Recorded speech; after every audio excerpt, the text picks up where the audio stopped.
Hi friends, आज हम भारत के भूगोल का एक बहुत ही इंपॉर्टेंट टॉपिक का नाम है हमारे भारत की प्रमुख फसलें अर्थात मेजर क्रॉप्स ऑफ इंडिया के बारे में काफी डिटेल से चर्चा करेंगे। आप हमारे साथ बने रहिए ताकि आप इसके बारे में जानकारी प्राप्त हो सके। तो शुरुआत करते हैं आज का टॉपिक है भारत की प्रमुख फसलें।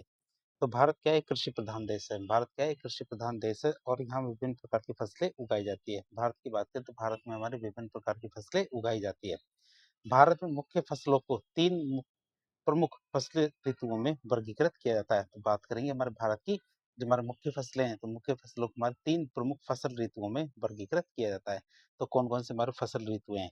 पहली आती है हमारे रबी की फसल, दूसरी हमारी कौन सी आती है खरीफ की फसल, तीसरी आती है हमारी कौन सी जायद की फसलें। तो कौन कौन सी रबी, खरीफ और जायद की फसलें, हमारी तीन फसलें हैं। पहली आती है हमारे कौन से रबी की फसल। तो हमारी इसकी बुआई सर्दियों में की जाती है, मतलब अक्टूबर से दिसंबर के बीच में हमारी इसकी बुआई की जाती है। और कटाई कब की जाती है? गर्मियों में, मतलब अप्रैल जून में इसकी कटाई की जाती है। बात करें तो ऐसी कौन कौन सी फसलें हैं जो रबी की है, तो गेहूं, जौ, चना और सरसों। कौन कौन से? गेहूं, जौ, चना और सरसों, ये हमारे क्या रबी की फसल है। खरीफ की फसलों की बात करें तो इनकी बुआई मानसून के आगमन के साथ, इनकी बुआई क्या हमारे मानसून के आगमन के साथ जून जुलाई में की जाती है। कब की जाती है? जून जुलाई में हमारी इसकी बुआई की जाती है। और कटाई की बात करते हैं सितंबर अक्टूबर में हमारी इसकी कटाई की जाती है। उदाहरण के लिए देखें, चावल, मक्का, ज्वार, बाजरा, कपास, गन्ना। तो ये हमारी कुछ फसलें जिनकी हमारी बात करें तो खरीफ की फसलें हैं, जिनकी कटाई तो हमारे सितंबर अक्टूबर में करते हैं।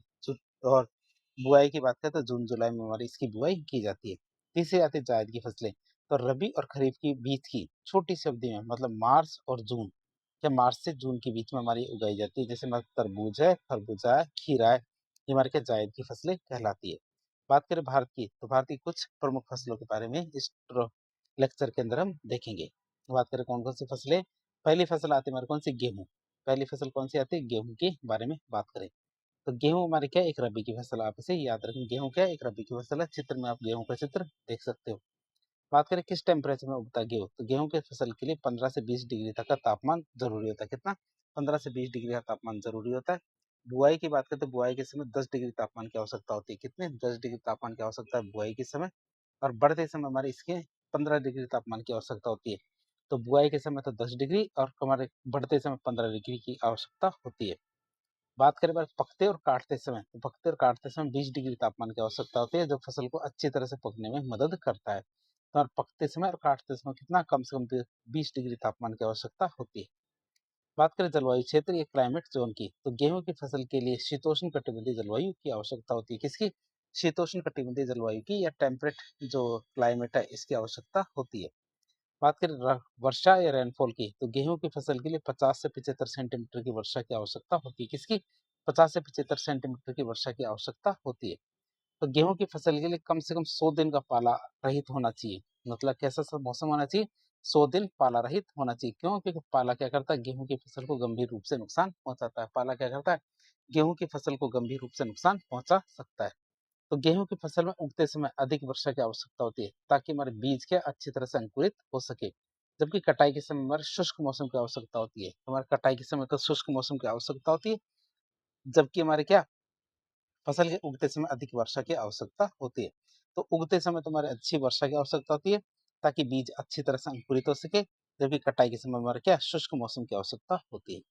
बात करें मृदा की, तो मृदा की बात करें तो गेहूं की फसल के लिए बलुई मिट्टी, कौन सी? बलुई दोमट मिट्टी की जरूरत पड़ती है। कौन सी मिट्टी की? बलुई दोमट मिट्टी की जरूरत पड़ती है गेहूं की फसल के लिए। बात करें इस फसल की विशेषता की, तो गेहूं की खेती 2700 मीटर की ऊंचाई वाले क्षेत्रों में भी की जा सकती है, जो इसे क्या विभिन्न जो हमारे भौगोलिक परिस्थितियों में उगने योग्य बनाता है। बात करें इसकी, तो भारत में खाद्यान्न फसलों में गेहूं की उत्पादकता सबसे ज्यादा है। क्या भारत में जो खाद्यान्न फसलें हैं, तो खाद्यान्न फसलों में गेहूं की उत्पादकता सबसे ज्यादा है, यानी प्रति हेक्टेयर उत्पादन गेहूं का ज्यादा होता है। प्रति हेक्टेयर उत्पादन क्या हमारा गेहूं का ज्यादा होता है।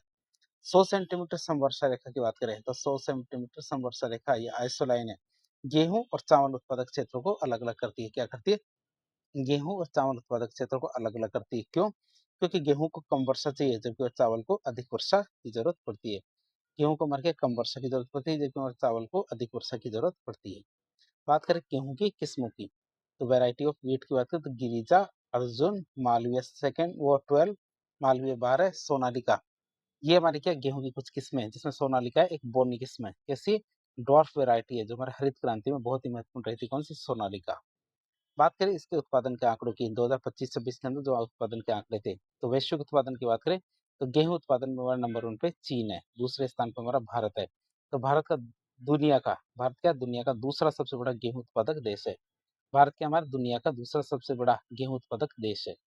बात करें भारत में उत्पादन की तो शीर्ष राज्य कितने हैं हमारे? 3 राज्य। कौन कौन से भारतीय उत्पादन में? तो पहले स्थान पर हमारा उत्तर प्रदेश, दूसरे पर मध्य प्रदेश और तीसरे पर पंजाब है। उत्पादन की बात करें तो हमारे उत्तर प्रदेश से 35.65 मिलियन टन, मध्य प्रदेश से 24.51 मिलियन टन और पंजाब की बात करें तो 17.99 मिलियन टन। ये हमारे इसका भारत में उत्पादन हुआ है। बात करें कुल हिस्सेदारी की तो कुल हिस्सेदारी में 30.23% हमारी यूपी की है, 20.78% हमारे एमपी की है और 15.25% हिस्सेदारी किसकी है? पंजाब की है। तो आप सोच सकते हैं कि लगभग हमारे 65%, तो 65 से 66% तक तो हमारे केवल 3 राज्यों की हिस्सेदारी है। बात करें सर्वाधिक उत्पादकता की मतलब मैक्सिमम प्रोडक्टिविटी की बात करें तो भारत में प्रति हेक्टेयर गेहूं की उत्पादकता क्या भारत में प्रति हेक्टेयर गेहूं की सर्वाधिक उत्पादकता हमारे पंजाब और हरियाणा राज्यों में दर्ज की जाती है। जिसका मुख्य कारण क्या है? यहाँ की उन्नत सिंचाई प्रणाली और हमारी आधुनिक कृषि पद्धति है। बात करें भारत की तो भारत की औसत उत्पादकता कितनी है? लगभग 3,595। तो भारत की औसत उत्पादकता कितनी? 3595 किलोमीटर प्रति हेक्टेयर है। बात करें सबसे ज्यादा क्षेत्रफल की, सर्वाधिक क्षेत्रफल की बात करें तो भारत में गेहूं की खेती के अंतर्गत सबसे ज्यादा क्षेत्रफल हमारे उत्तर प्रदेश में है। कितना किसका है? हमारे उत्तर प्रदेश का सबसे ज्यादा क्षेत्रफल है। कुल क्षेत्रफल की बात करें टोटल एरिया अंडर कल्टीवेशन की बात करें तो देश में गेहूं की बुआई का कुल क्षेत्रफल लगभग हमारा 32.80 मिलियन हेक्टेयर है, मतलब 328 लाख हेक्टेयर है, जो भारत की कुल फसली क्षेत्र का लगभग 13% हिस्से को कवर करता है। उत्पादन की बात करें तो बस 2024-25 के नवीनतम आंकड़ों के अनुसार देखें तो भारत में गेहूं का उत्पादन 117.94 मिलियन टन रहा था। कितना? 117.94 मिलियन टन रहा था, जो पिछले वर्षों की तुलना में एक बहुत ही बड़ी वृद्धि रही है। अगली हमारी फसल आती है कौन सी? चावल। अगली फसल का नाम हमारे चावल। चावल की बात करें चित्र में आप चावल की फसल देख सकते हैं। चावल हमारे क्या है? खरीफ की फसल है। चावल क्या है? हमारे खरीफ की फसल है। तापमान की बात करें तो चावल की फसल के 20 से 27 डिग्री तापमान की आवश्यकता होती है। किसकी? 20 से 27 डिग्री तापमान की आवश्यकता है चावल की फसल के लिए। बात करें बुआई की तो बुआई के समय 20 डिग्री तापमान की आवश्यकता होती है। क्या बुआई के समय 20 डिग्री तापमान की आवश्यकता होती है? और पकते समय और काटते समय की बात करें तो पकते समय हमारे 27 डिग्री तापमान की आवश्यकता होती है। तो सोविंग या बुआई के समय 20 डिग्री तापमान की आवश्यकता होती है, जबकि हमारे पकते समय 27 डिग्री तापमान की आवश्यकता होती है। जलवायु क्षेत्र की बात करें क्लाइमेट जोन की तो उष्णकटिबंधीय क्षेत्र जो ट्रॉपिकल क्षेत्र है उसका चावल इंडिका कहलाता है। आप इसे याद रखेंगे। इंडिका चावल की कौन सी किस्म है? हमारे उष्णकटिबंधीय क्षेत्र का जो चावल है ये हमारे क्या इंडिका कहलाता है। दूसरा होता है शीतोष्ण कटिबंधीय। शीतोष्ण कटिबंधीय क्षेत्र का चावल हमारे जैपोनिका कहलाता है। आप इसे याद रखेंगे। इंडिका कौन सा चावल हो गया? हमारे उष्ण कटिबंधीय क्षेत्र का चावल हमारा इंडिका कहलाता है, जबकि शीतोष्ण कटिबंधीय क्षेत्र का चावल हमारा जैपोनिका कहलाता है। बात करें हमारे वर्षा या रेनफॉल की तो चावल की फसल के लिए 150 से 200 सेंटीमीटर, क्या चावल की खेती के लिए हमारे 150 से 200 सेंटीमीटर की वर्षा की आवश्यकता होती है। कितनी की? 150 से 200 सेंटीमीटर वर्षा की आवश्यकता होती है। चावल की फसल को बोते समय 20 से 30 सेंटीमीटर गहरा जल 75 दिन तक लगभग होना चाहिए। कितना? 20 से 30 सेंटीमीटर गहरा जल हमारे ये मतलब हमारे 1 फुट की बात कर रहे हैं तो 1 फुट हमारे कितना? 75 दिन तक हमारे लगभग पानी भरा होना चाहिए, जो धान की खेतों की पहचान होती है। मृदा की बात करें चावल की फसल के लिए चिकायुक्त दोमट मिट्टी या फिर जलोढ़ मिट्टी की जरूरत पड़ती है। तो चावल की फसल के हमारे चिकायुक्त दोमट मिट्टी या फिर जलोढ़ मृदा की आवश्यकता होती है। क्यों? क्योंकि इसमें जल धारण क्षमता ज्यादा होती है। तो चिकायुक्त दोमट मिट्टी है या जलोढ़ मिट्टी है, इसकी हमारी क्या जल धारण क्षमता ज्यादा होती है।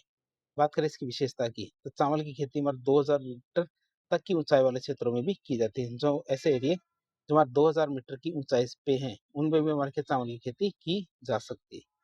बात करें चावल की खेती की तो चावल की खेती के लिए धरातल कैसा होना चाहिए? समतल या फ्लैट होना चाहिए ताकि उसमें जल भरा जा सके। दलदली स्वयंपी निम्न भूमि की बात करें तो दलदली या निम्न भूमि का जो चावल होता है ये हमारे कैसा होता है? स्वादिष्ट होता है। और फिर उच्च भूमि की तो उच्च भूमि का चावल का दाना थोड़ा छोटा और लाल रंग का होता है। उच्च भूमि का चावल का दाना क्या छोटा और लाल रंग का होता है। पश्चिम बंगाल की बात करें तो पश्चिम बंगाल में वर्ष में 3 फसलें उगाई जाती है। आप इसे याद रखें चावल की कितनी? 3 फसलें उगाई जाती है हमारे पश्चिम बंगाल में। एक तुम्हारा ओस, अमन और बोरो। आप इसे याद रखेंगे। पश्चिम बंगाल में चावल की कितनी? 3 फसलें उगाई जाती है। कौन कौन सी? ओस, अमन और बोरो। ओस की बात करें तो हमारे ओस पड़ती है मतलब शरदकालीन चावल की फसल है। अमन का मतलब शीतकालीन, मतलब शांतिकालीन, शीतकालीन। तो हमारे चावल की फसल कौन सी? शीतकालीन की अमन। और बोरों की बात करें तो ग्रीष्म काल में हमारे क्या बोरे लग जाते हैं, मतलब चावल की खेती की जाती है कब? ग्रीष्म काल में हमारा बोरो। बात करें केंद्रीय चावल अनुसंधान संस्थान हमारे उड़ीसा के कटक में स्थित है, आप इसे याद रखिए। केंद्रीय चावल अनुसंधान संस्थान कहाँ पे हमारे? तो उड़ीसा के कटक में। बात करें भारतीय चावल अनुसंधान संस्थान, किसकी? भारतीय चावल अनुसंधान संस्थान की बात करें तो Indian institute of rice research, ये हमारे हैदराबाद में स्थित है। कहाँ पे? ये हमारे हैदराबाद में स्थित है। बात करें चावल की किस्मों की तो जया, ये हमारी क्या पहली बोनी किस्म है जया, जो हमारे हरित क्रांति के लिए बहुत ही महत्वपूर्ण थी जया। जया, जमुना, पद्मा, कृष्णा, रत्ना, IR8 और चाक। चाक की बात करें तो मणिपुर में उगाई जाने वाली एक विशिष्ट किस्म किसकी? चाक, चावल की। बात करें भारत की तो भारत में खाद्यान्न फसलों में सबसे ज्यादा उत्पादन चावल का होता है। किसका? खाद्यान्न फसलों में सबसे ज्यादा उत्पादन हमारे किसका होता है? चावल का होता है। और भारत की प्रमुख खाद्यान्न फसल है, ये भारत की हमारे क्या प्रमुख खाद्यान्न फसल है। रोगों की बात करें तो चावल की फसल में लगने वाले रोग कौन से होते हैं? ब्राउन स्पॉट है। कौन सा रोग है? ब्राउन स्पॉट हमारे क्या चावल की फसल में लगने वाला प्रमुख रोग है। फिर ब्राउन स्पॉट की बात करें तो ब्राउन स्पॉट हमारे एक फंगल या कवक जन्य रोग है, कवक से होने वाला रोग। कौन सा? हमारे ब्राउन फंगल या फिर हमारे ब्राउन स्पॉट। बात करें इसके उत्पादन के आंकड़ों की 2025-26 के अनुसार, देखिए वर्तमान की तो वैश्विक उत्पादन की बात करें तो पहले स्थान पर कौन है? भारत। तो नवीनतम आंकड़ों के अनुसार भारत ने चीन को पीछे छोड़ दिया और वैश्विक स्तर पर चावल के सबसे बड़ा उत्पादक देश बन गया है, जो हमारे वैश्विक उत्पादन का लगभग 28% से अधिक हिस्सा कवर करता है। कौन सा? भारत। दूसरे नंबर पर अब चीन है, पहले नंबर पर कौन? भारत है, दूसरे नंबर पर चीन है। लगभग सभी फसलों में हमारे चीन और भारत आपस में कंपटीशन करते हैं। भारत में उत्पादन की बात करें तो हमारे टॉप के 3 राज्य कौन कौन से हैं? एक तुम्हारा उत्तर प्रदेश, फिर तेलंगाना, तो पश्चिम बंगाल। ये हमारे क्या उत्पादन में टॉप 3 राज्य है। उत्तर प्रदेश की बात करें तो यहाँ उत्पादन होता है 20.76 मिलियन टन, जिसमें हमारे देश के अंदर कुल हिस्सेदारी कितनी है फसल में चावल की? तो बात करें 13.82%। बात करें उत्पादन की तो तेलंगाना के अंदर उत्पादन हमारे 17.45 मिलियन टन है। कुल हिस्सेदारी की बात करें तो 11.62 कुल हिस्सेदारी है। बात करें पश्चिम बंगाल की तो पश्चिम बंगाल में उत्पादन कितना होता है? 16.02 टन। और कुल हिस्सेदारी की बात करें तो 10.66% हमारी चावल की हिस्सेदारी कहाँ? पश्चिम बंगाल में। सर्वाधिक उत्पादकता की बात करें चावल की, सर्वाधिक उत्पादकता की बात करें तो भारत में प्रति हेक्टेयर चावल की, कि भारत में प्रति हेक्टेयर चावल की सर्वाधिक उत्पादकता कहाँ? पंजाब में दर्ज की जाती है। और यहाँ की पूर्ण सिंचाई कवरेज, मशीनीकरण और आधुनिक कृषि पद्धतियों की वजह से, ये हमारे के यहाँ की पूर्ण सिंचाई कवरेज, मशीनीकरण और आधुनिक कृषि पद्धतियों के कारण उत्पादकता दर देश की में सबसे ज्यादा है, या देश में सबसे ज्यादा हमारी उत्पादकता का दर है। तो सर्वाधिक क्षेत्रफल की बात करें तो भारत में चावल की खेती के अंतर्गत सर्वाधिक क्षेत्रफल हमारे का उत्तर प्रदेश में। कहाँ है? सर्वाधिक क्षेत्रफल हमारे कहाँ? उत्तर प्रदेश में। कुल क्षेत्रफल की बात करें तो टोटल एरिया अंडर कल्टीवेशन की बात करें, या टोटल एरिया अंडर कल्टीवेशन की बात करें तो देश में चावल की बुआई का मुख्य क्षेत्रफल, कुल क्षेत्रफल हमारे 51 से 52 मिलियन हेक्टेयर। कितना? 51 से 52 मिलियन हेक्टेयर है, मतलब 510 से 520 लाख हेक्टेयर हमारे क्या उत्पादन है। तो ये भारत में किसी फसल के अंतर्गत आने वाला सबसे बड़ा फसली क्षेत्र है। ये हमारे क्या भारत में किसी भी फसल के क्षेत्र में आने वाला सबसे बड़ा फसली क्षेत्र है। कुल उत्पादन की बात करें तो फसल वर्ष 2024-25 के आधिकारिक रिपोर्ट के अनुसार देखें तो भारत का कुल उत्पादन 150.18 मिलियन टन है।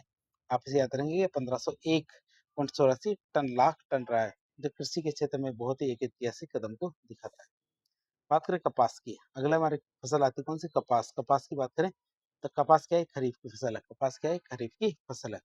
तापमान की बात करें, टेम्परेचर की बात करें तो कपास की फसल के लिए 20 से 30 डिग्री तापमान की आवश्यकता होती है। कितनी? 20 से 30 डिग्री तापमान की आवश्यकता होती है। फिर जलवायु क्षेत्र क्लाइमेट जोन की बात करें तो कपास की फसल के लिए उष्णकटिबंधीय क्षेत्रों के, किसके? उष्णकटिबंधीय क्षेत्रों के अर्धशुष्क या सेमी एरिड भाग की आवश्यकता होती है। किसकी? अर्धशुष्क या फिर सेमी एरिड भाग की आवश्यकता होती है। फिर बात करें वर्षा या रेनफॉल की तो कपास की फसल के लिए, किसके लिए? कपास की फसल के लिए 50 से 100 सेंटीमीटर की वर्षा की आवश्यकता होती है। फसल की कपास की फसल लगभग 210 दिन में तैयार हो जाती है। कितने? 210 दिन में जाके तैयार हो जाती है। आप इसे याद रखें। वर्षा की बात करें तो 50 से 100 सेंटीमीटर वर्षा, और हमारे क्या फसल की बात करें तो 210 दिन में जाके हमारे कपास की फसल तैयार होती है, मतलब 7 महीनों में जाके कपास की फसल तैयार होती है। बात करें कपास की फसल के तैयार करने के दौरान, क्या कपास की फसल के तैयार होने के दौरान हमारे 310 पाला रहित होना चाहिए। 310 दिन कैसे होने चाहिए? पाला रहित होने चाहिए, ताकि क्यों? क्योंकि पाला कपास के पौधों और रेशों को नुकसान पहुँचाता है। कपास का पाला क्या करता है? कपास के रेशों और पौधों को नुकसान पहुँचाता है। कपास की फसल कटते समय क्या कपास की जो फसल है उसके कटते समय हमारी शुष्क परिस्थितियाँ और खुली धूप होनी चाहिए, ताकि कपास के डोडे अच्छी तरह से खुल सके। तो हमारी तेज धूप होनी चाहिए, साथ ही साथ शुष्क परिस्थितियाँ भी होनी चाहिए। मृदा की बात करें तो कपास की फसल के लिए लावा से निर्मित काली मृदा की आवश्यकता होती है। किसकी? लावा से निर्मित काली मृदा की आवश्यकता होती है, जिसे कपास की काली मिट्टी भी कहते हैं। क्यों? क्योंकि ये नमी को लंबे समय तक बना के रखती है। ये हमारे क्या नमी को लंबे समय तक बना के रखती है। कपास की फसल के लिए हमारे जल प्रवाह धरातल मतलब वेल ड्रेन्ड फील्ड की जरूरत आवश्यकता होती है। क्यों? क्योंकि ये जल भराव के प्रति संवेदनशील है। तो आप इसे याद रखें, कपास की फसल के लिए हमें जल प्रवाह धरातल की आवश्यकता होती है। अब बात करेंगे हमारे कपास की फसल की विशेषताओं की। तो उत्तर पश्चिमी भारत में उत्पादित अमेरिकन कपास को नरमा कहा जाता है। आप इसे याद रखेंगे।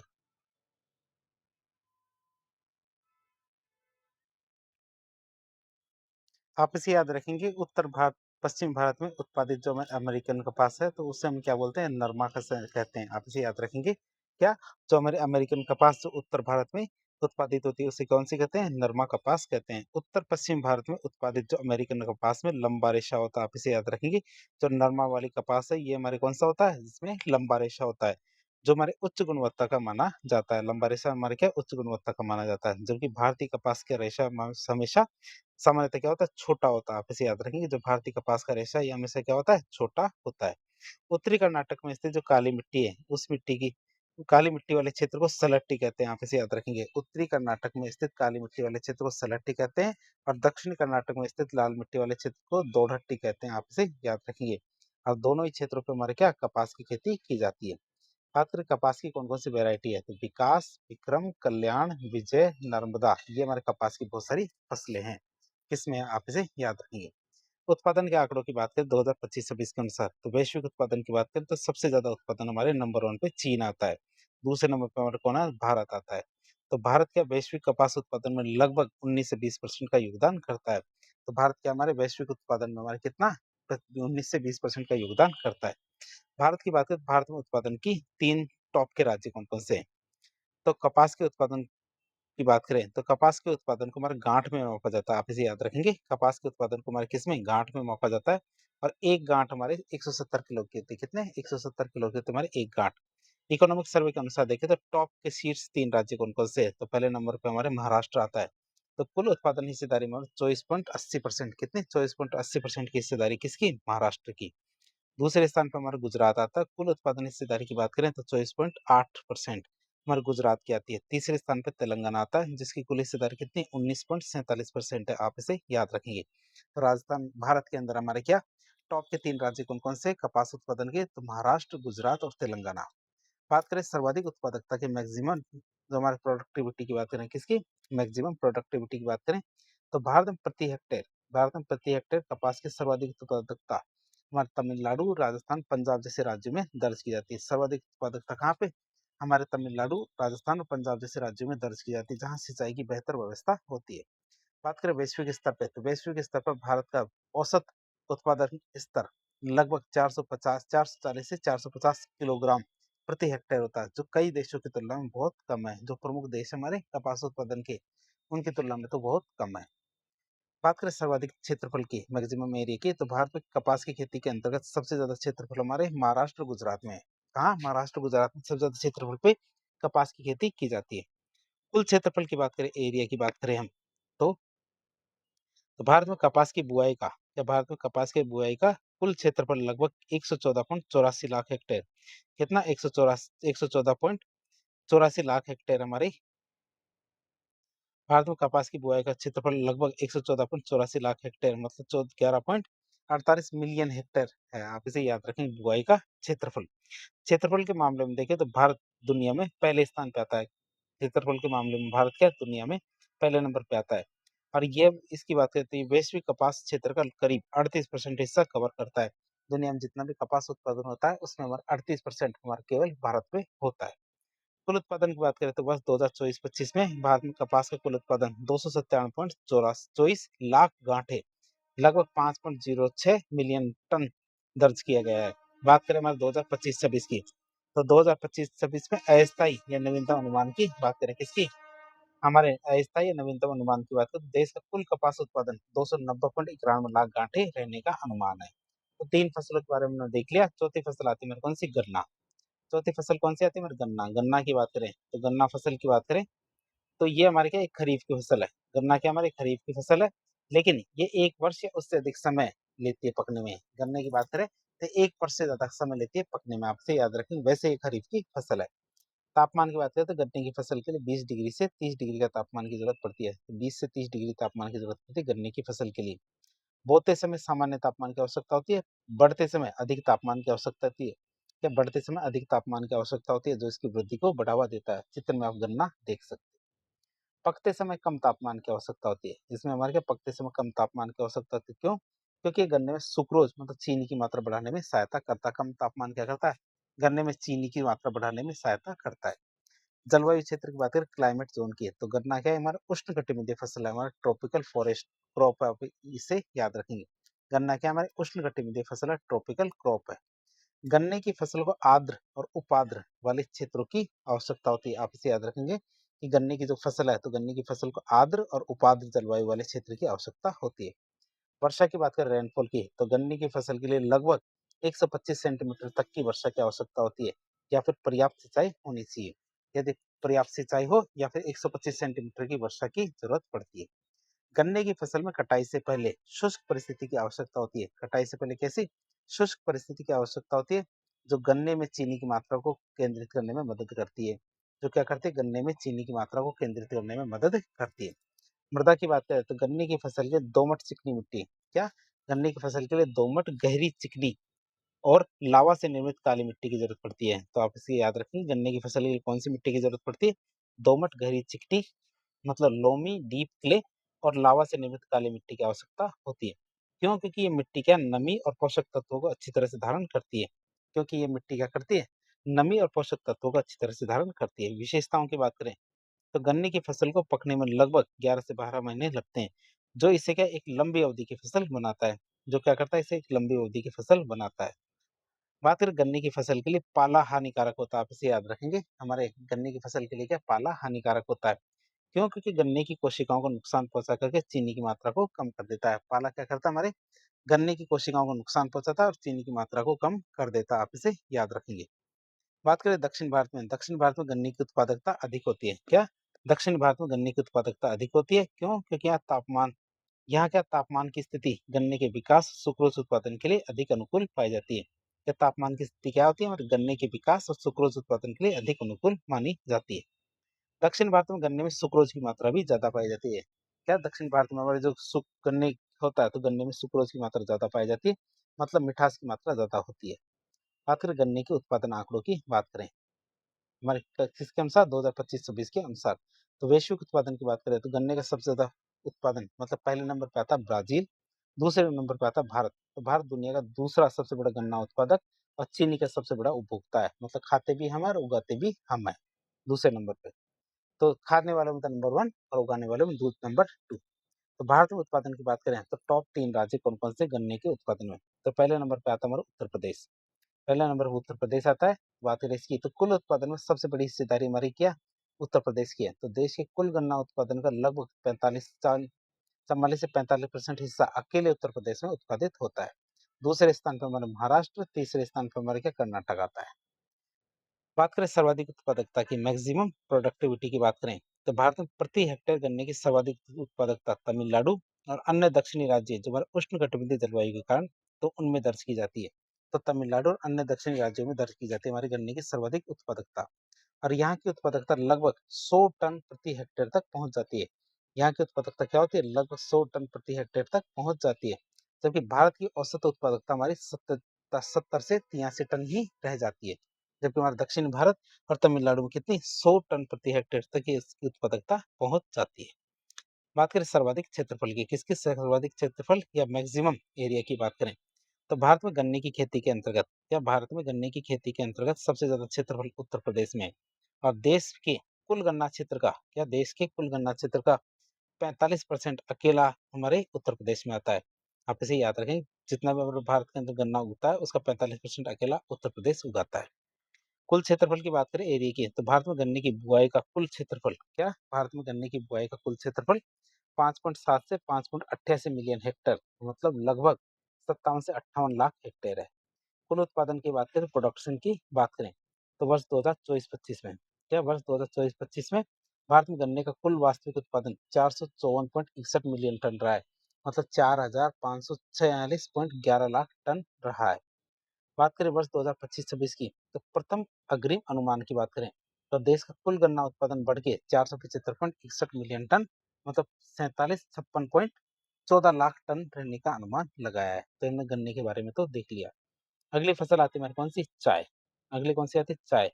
चाय की बात करें तो चित्र में आप चाय देख सकते हो। तापमान कितने की जरूरत पड़ती है चाय के लिए, तो चाय की फसल के 25 डिग्री सेंटीग्रेड से 30 डिग्री सेंटीग्रेड का तापमान की जरूरत पड़ती है। कितनी, 25 से 30 डिग्री हमारे तापमान की जरूरत पड़ती है। जलवायु की बात करें तो चाय की फसल को उष्ण एवं उपोष्ण कटिबंधीय आर्द्र जलवायु की आवश्यकता होती है। क्या, हमारे उष्ण और उपोष्ण कटिबंधीय आर्द्र जलवायु की आवश्यकता होती है, मतलब ट्रॉपिकल एंड सब ट्रॉपिकल ह्यूमिड क्लाइमेट की आवश्यकता होती है। बात करें चाय की वर्षा की, क्या चाय के लिए वर्षा की या रेनफॉल की बात करें, तो चाय की फसल के लिए 200 सेंटीमीटर की वर्षा की जरूरत पड़ती है। कितनी, 200 सेंटीमीटर तक की वर्षा की आवश्यकता होती है। और ये वर्षा हमारे पूरे साल भर हमारे समान रूप से वितरित होनी चाहिए, ऐसा नहीं कभी ज्यादा कभी कम। मृदा की बात करें, चाय की फसल के लिए लेटराइट मृदा की आवश्यकता होती है। किसकी, लेटराइट मृदा की आवश्यकता होती है, तो लो और एल्यूमिनियम ऑक्साइड से समृद्ध होनी चाहिए। साथ ही साथ कैसी होती है, अम्लीय होती है। तो लेटराइट मृदा कैसी होती है, अम्लीय होती है, साथ ही साथ लो और एल्यूमिनियम ऑक्साइड इसमें पाया जाता है। बात करें इसकी विशेषता की, चाय की जो फसल है उसकी विशेषता की बात करें, तो चाय की फसल में क्या, चाय की फसल में पत्तियों के निरंतर विकास के लिए, चाय की फसल में पत्तियों के निरंतर विकास के लिए पूरे साल भर समान रूप से वर्षा की आवश्यकता होती है, बिना किसी लंबे सूखे अंतराल के, बिना किसी लंबे सूखे अंतराल के पूरे साल समान रूप से वर्षा की जरूरत पड़ती है। चाय की फसल के लिए सुप्रवाहित ढाल की आवश्यकता होती है, ताकि जड़ों में पानी ना रुके। क्यों, क्योंकि जल भराव इसके लिए हानिकारक होता है। पानी भी चाहिए, जल भराव भी नहीं चाहिए। चाय की काली पत्तियां किण्वित होती है, आप इसे याद रखें, चाय की वैसे नॉर्मल पत्तियां हरी होती है, लेकिन जो काली पत्ती आती है वो हमारे किण्वित होने के बाद फर्मेंटेड चाय की पत्ती होती है, यानी प्रसंस्करण के दौरान उसका उनका क्या, ऑक्सीकरण किया जाता है, जिससे उनका स्वाद, रंग ये बदल जाता है, और ये हमारे स्वाद और रंग हमारे किण्वन के बाद ही आता है। चाय की हरी पत्तियां अकिण्वित होती है, और ये यानी कि ऑक्सीजन ऑक्सीकृत नहीं होती है। जो हरी पत्तियां होती है ये क्या होती है, ऑक्सीकृत नहीं होती है। बात करें हमारे टोकलाई चाय अनुसंधान संस्थान की, क्या, टोकलाई चाय अनुसंधान संस्थान की बात करें, तो असम राज्य के जोरहट में है। कहाँ, असम राज्य के जोरहट में हमारे टोकलाई चाय अनुसंधान संस्थान है। कहाँ, असम राज्य के जोरहट में है। बात करें भारत में चाय की खेती 1840 ईस्वी में असम राज्य की ब्रह्मपुत्र घाटी में प्रारंभ हुई थी, जब अंग्रेजों ने इसकी क्या, व्यवसाय खेती शुरू कर दी थी, किसकी, चाय की। बात करें चाय के उत्पादन आंकड़ों की बात करें, क्या चाय के उत्पादन आंकड़ों की बात करें 2025-26 के अनुसार, तो वैश्विक उत्पादन की बात करें तो पहले नंबर पे चीन आता है, दूसरे नंबर पे भारत आता है। तो वैश्विक चाय उत्पादन में भारत की हिस्सेदारी 18.43% है। कितनी, 18.43% हमारी वैश्विक उत्पादन में भारत की हिस्सेदारी है। बात करें निर्यात की, तो निर्यात के मामले में भारत वैश्विक स्तर पर तीसरे नंबर पे आता है। पहले पे केन्या, दूसरे पे चीन आता है, तीसरे नंबर पे भारत आता है। क्यों, क्योंकि भारत चाय का उत्पादन भी करता है और चाय खुद भी पी जाता है, तो इसलिए निर्यात के मामले में भारत पीछे आता है। आप इसे याद रखें, कितने, तीसरे नंबर पे आता है। भारत में उत्पादन की बात करें चाय के, तो शीर्ष के टॉप कौन कौन से राज्य हैं? पहले नंबर पे हमारा आसाम आता है, और ये अकेले भारत के कुल चाय उत्पादन का 50% हिस्सा कवर करता है। मुख्य रूप से हमारे का ब्रह्मपुत्र और कछार घाटी में हमारे चाय का उत्पादन करता है कौन, असम। दूसरे स्थान पर हमारा पश्चिम बंगाल आता है। पश्चिम बंगाल में दार्जिलिंग, दुआर्स, तराई क्षेत्र के साथ, क्या बात, दार्जिलिंग, दुआर्स और तराई क्षेत्र के साथ देश का दूसरा सबसे बड़ा उत्पादक क्षेत्र बनता है कौन, पश्चिम बंगाल। बात करें तीसरे की, तो तीसरे पे हमारा कौन सा आता है, तमिलनाडु आता है। तीसरे पे कौन सा आता है, तमिलनाडु आता है। तो तमिलनाडु की बात करते हैं, नीलगिरी पहाड़ियों के साथ दक्षिण भारत का सबसे प्रमुख चाय उत्पादक राज्य कौन सा, तमिलनाडु है। बात करें इसकी, तो भाग भारत का उत्तर पूर्वी भाग जो देश की कुल चाय उत्पादन का लगभग 83% कवर करता है। आप इसे याद रखिए, भारत का उत्तर पूर्वी भाग जितनी भी हमारे देश के अंदर चाय उत्पादित होती है उसका 83% कवर करता है। आप इसे याद रखिए। इस सर्वाधिक उत्पादकता की बात करें तो भारत में प्रति हेक्टेयर चाय की सर्वाधिक उत्पादकता हमारे असम और दक्षिणी भारतीय राज्य जैसे हमारे तमिलनाडु में दर्ज की जाती है। तो बात करें सर्वाधिक उत्पादकता की, तो असम और दक्षिण भारतीय राज्यों में देखें तो तमिलनाडु में ये दर्ज की जाती है। राष्ट्रीय स्तर पर औसत उत्पादकता वर्तमान में 2000 किलोग्राम प्रति हेक्टेयर से अधिक हो चुकी है। आप इसे याद रखें, राष्ट्रीय स्तर पर हमारे औसत उत्पादकता क्या है, वर्तमान में 2000 किलोग्राम प्रति हेक्टेयर से अधिक दर्ज हो चुकी है। आप इसे याद रखेंगे। बात करें हमारे सर्वाधिक क्षेत्रफल की, किसके सर्वाधिक क्षेत्रफल की बात करें, किसके सर्वाधिक क्षेत्रफल की बात करें तो भारत में चाय के बागानों के अंतर्गत सबसे ज्यादा क्षेत्रफल हमारे असम में व्यवस्थित है। कहाँ कहाँ अवस्थित हमारे असम में अवस्थित हमारे सर्वाधिक क्षेत्रफल। कुल क्षेत्रफल की बात करें तो नवीनतम सर्वेक्षण रिपोर्ट के अनुसार देखें तो भारत में चाय उत्पादन के अंतर्गत कुल कृषि क्षेत्रफल लगभग 6.19 लाख से 6.37 लाख हेक्टेयर के बीच में विस्तृत। आपसे याद रखेंगे कितना, 6.19 से 6.37 लाख हेक्टेयर के बीच में विस्तृत। आप इसे याद रखेंगे, जिसे हम क्या 0.63 मिलियन हेक्टेयर भी कह सकते हैं। कुल उत्पादन की बात करें, इसकी बात करें कुल उत्पादन की बात करें तो वार्षिक उत्पादन कितना है, तो भारत की बात करें तो भारत का वार्षिक चाय उत्पादन लगभग 1315 से लेकर 1382 मिलियन किलोग्राम, लगभग 1.31 से 1.38 मिलियन टन के स्तर पर बना हुआ है। कितना, 1.31 से 1.38 मिलियन टन के स्तर पर बना हुआ है।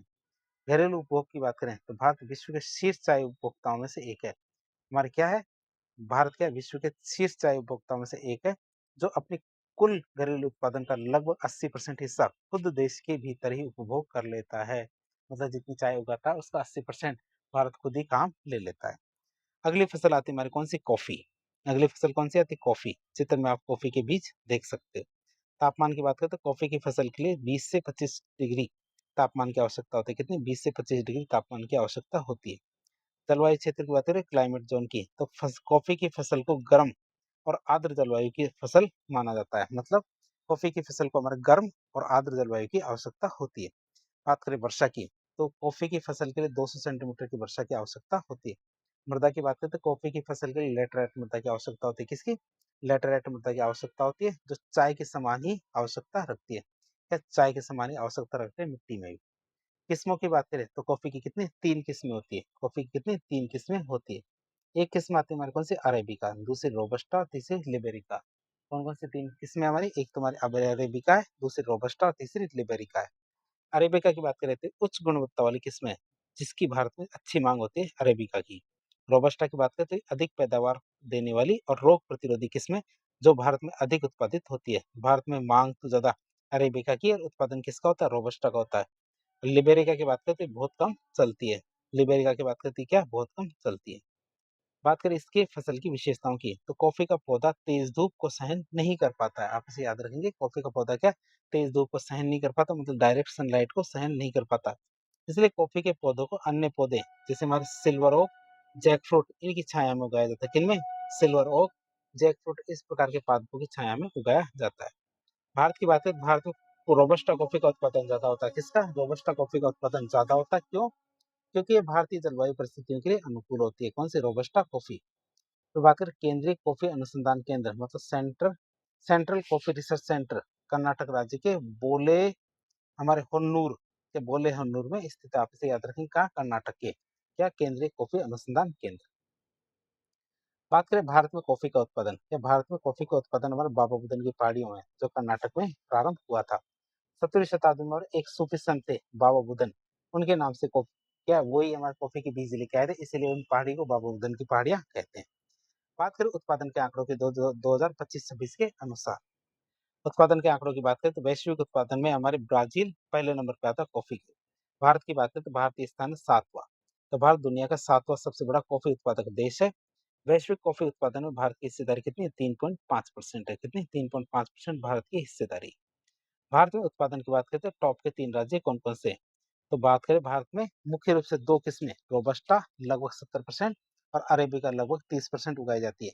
और बात करें कौन कौन से इसके प्रमुख राज्य हैं, इनकी बात करें तो पहले नंबर पर कर्नाटक आता है। तो कुल उत्पादन का लगभग 70% से ज्यादा हिस्सा अकेले कर्नाटक उत्पादित करता है, और यहाँ के कोडगु और चिकमंगलूर जिले इसमें सबसे आगे है।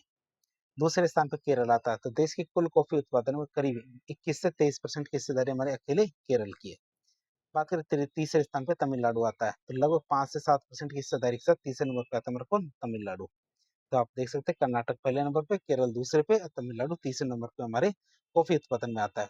तो दक्षिण भारत के तीनों पारंपरिक राज्य मिलके देश का लगभग 96% कॉफी उत्पादन करते हैं। तो तीनों राज्य मिलके क्या करते हैं, 96% कॉफी का उत्पादन करते हैं। बात करें सर्वाधिक उत्पादकता की, तो भारत में प्रति हेक्टेयर कॉफी की सर्वाधिक उत्पादकता हमारे कर्नाटक में दर्ज की जाती है। कहाँ? कर्नाटक में दर्ज की जाती है, जहाँ हमारे उन्नत कृषि पद्धतियों और छायादार वृक्षों के बीच में सुव्यवस्थित बागान प्रणाली है। कहाँ? कर्नाटक में। भारतीय कॉफी की विशेषता ये होती है कि यह पूरी दुनिया में विशिष्ट रूप से सीधे धूप की बजाय छाया में उगाई जाती है। तो पूरी दुनिया में तो क्या धूप में हमारी कॉफी उगाई जाती है, जबकि भारत में हमारे क्या छाया में कॉफी उगाई जाती है। सर्वाधिक क्षेत्रफल की बात करें, मैक्सिमम एरिया की बात करें, तो भारत में कॉफी बागानों के अंतर्गत भारत में कॉफी बागानों के अंतर्गत सर्वाधिक क्षेत्रफल कर्नाटक में विस्तृत है। कुल क्षेत्रफल की बात करें तो देश में कॉफी उत्पादन का कुल कृषि क्षेत्रफल लगभग 4.6 से 4.7 लाख हेक्टेयर, मतलब लगभग 0.47 मिलियन हेक्टेयर के दायरे में आता है। बात करें कुल उत्पादन की, तो फसल वर्ष 2024-25 के अंतिम आंकड़ों के अनुसार देखें तो भारत का कुल कॉफी उत्पादन 3,63,500 मीट्रिक टन, मतलब 3.63 लाख टन हुआ था। फसल वर्ष 2025-26 की बात करें आधिकारिक अनुमान की, तो कुल उत्पादन रिकॉर्ड 4,03,000 हमारे मीट्रिक टन, मतलब 4.03 लाख होने का अनुमान है, जो एक बहुत ही बड़ी वृद्धि को दिखाता है। निर्यात की बात करें तो भारत अपनी कुल कॉफी का लगभग 70 से 80% निर्यात कर देता है। चाय के मुकाबले का कॉफी का निर्यात भारत ज्यादा करता है, जिसमें हमारा इटली, जर्मनी, बेल्जियम भारतीय कॉफी के सबसे बड़े खरीदार होते हैं। तो इस तरह से एक लेक्चर के जरिए हमने भारत के भूगोल का एक बहुत ही इंपॉर्टेंट टॉपिक, भारत की फसलों के बारे में जानने की कोशिश की। इस प्रकार के इन्फॉर्मेटिव वीडियो देखने के लिए हमारे चैनल से जुड़े। वीडियो पसंद आता है तो वीडियो को लाइक करें, चैनल को सब्सक्राइब करें, अपने दोस्तों के साथ शेयर करें। धन्यवाद।